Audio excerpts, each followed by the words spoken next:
So I saw this post the other day from the White Coat Baddie, which she was talking about the difficulty of the different standardized tests along this pre-med medical route. I wanted to add on to my thoughts about it and make it a part two essentially as to why getting into med school is the hardest part by saying that the MCAT is the hardest test that I think you have to take. And so here's why.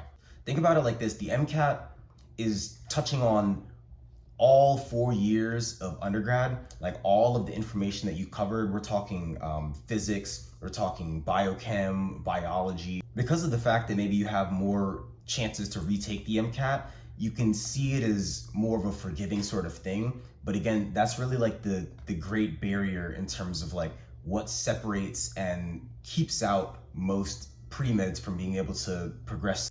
Now, some people will say that step one is equally as hard as the MCAT. Just because you're in med school, that doesn't take away the pressure that you have to do well on this test. Step one is also touching on a very broad base of knowledge, pulling from a lot of the old principles, like the things that you learned about biology and biochem from the MCAT, but now you're applying it at a higher level. I think part of what makes step two a lot more doable for people is you now have the repetition of these other standardized tests under your belt. At this point, you likely now know how to study.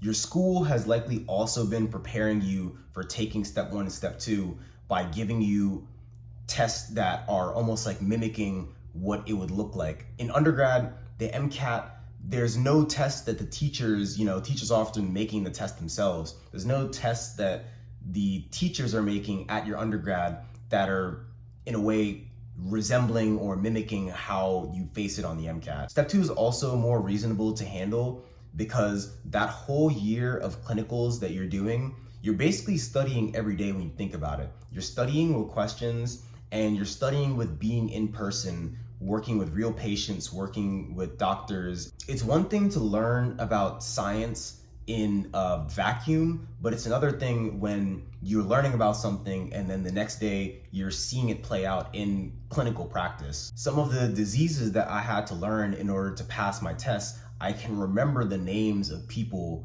and the families who are affected by these diseases.